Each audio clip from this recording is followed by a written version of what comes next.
رمضان المبارک کی اس سیریز میں آج کا ہمارا ٹاپک ہے روزے کا ثمر اور مقصد۔ قرآن کریم میں بیان ہے، مومنوں، جس طرح تم سے پہلی قوموں پر روزہ فرض کیا گیا تھا، اس طرح تم پر بھی فرض کیے گئے تاکہ تم متقی اور پرہیزگار بنو۔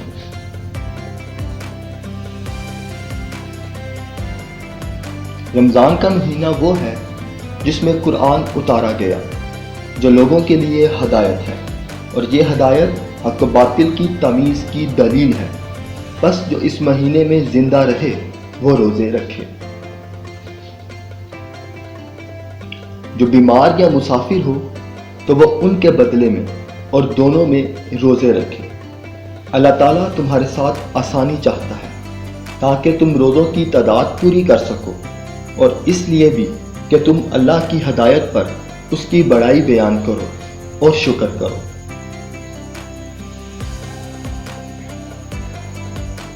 قرآن پاک نے روزے کے حکم کے موقع پر ہمیں روزے کے 3 نتیجے بتائے ہیں: تقوی، تکبیر اور شکر۔ انسانی کاموں کا حقیقی وجود ان کے نتیجوں اور ثمرات کا وجود ہے۔ اگر نتیجہ اور ثمر ظاہر نہ ہو تو سمجھ لینا چاہیے کہ وہ کام بھی نہیں ہوا۔ اگر بیمار کو حکیم نے دعا دی لیکن جس فائدے کے لیے دی تھی وہ فائدہ نہ ہوا تو سمجھنا چاہیے کہ حکیم نے دعا نہیں دی اور نہ بیمار نے دعا استعمال کی ہے۔ اس طرح روزے کو اپنا روحانی علاج سمجھنا چاہیے۔ بس اگر روزے سے روحانی شفا یعنی تقوی، تسبیح و تقدیس، تکبیر و تحلیل، حمد و ثنا وغیرہ حاصل نہ ہو تو حقیقت میں وہ روزہ نہیں بلکہ فاقہ ہے، اور ایسا روزہ دار فاقہ کش ہے جسے بھوک پیاس کی تکلیف کے علاوہ کوئی فائدہ حاصل نہیں ہوا۔ رسول اللہ صلی اللہ علیہ وسلم نے فرمایا، کتنے روزہ دار ایسے ہیں جنہیں بجز تشنگی کچھ حاصل نہیں، اور کتنے تہجد گزار ایسے ہیں جن کے تہجد سے بجز بیداری کچھ فائدہ نہیں۔ روزے کا پہلا ثمر تقوی بتایا گیا ہے، جس کے معنی میں ہر قسم کی جسمانی، نفسانی خواہش اور خواہشات سے جسم اور روح کو محفوظ رکھنے کے ہیں، یعنی روزے کی حقیقت ہے جس کے ساتھ تکبیر اور حمد و ثنا بھی ہونی چاہیے۔ ہم خیال کرتے ہیں کہ گناہ کے دل اور روح کا روزہ ضرور خواہش کی پیروی اور عصیان و طغیان سے روزہ ٹوٹتا نہیں، مگر یاد رکھنا چاہیے دل اور روح کا روزہ ضرور ٹوٹ جاتا ہے۔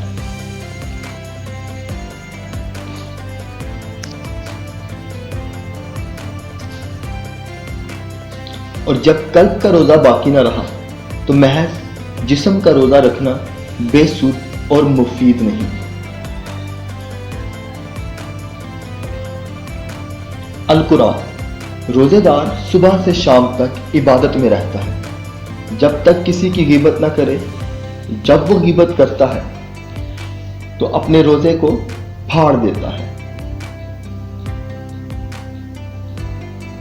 ہم سمجھتے ہیں ہمارے برے کام، لغو باتیں اور سرکشی نفس روزے کے منافی نہیں، لیکن یہ خیال جھوٹا اور غلط ہے۔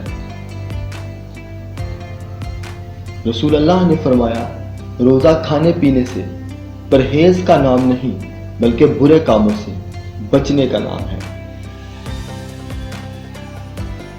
ہمارے طرز عمل سے معلوم ہوتا ہے کہ ہم جھوٹی باتوں اور برے کاموں کی روزے کی صحت کے لیے مضر خیال نہیں کرتے۔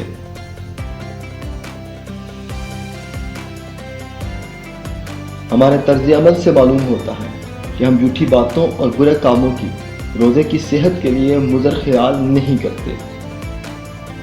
رسول اللہ نے فرمایا، جو شخص روزے کی حالت میں بھی کذب، اور اس پر عمل کرنا نہ چھوڑے تو اللہ کو کوئی ضرورت نہیں کہ اس کے لیے روزے دار اپنا کھانا پینا چھوڑ دے۔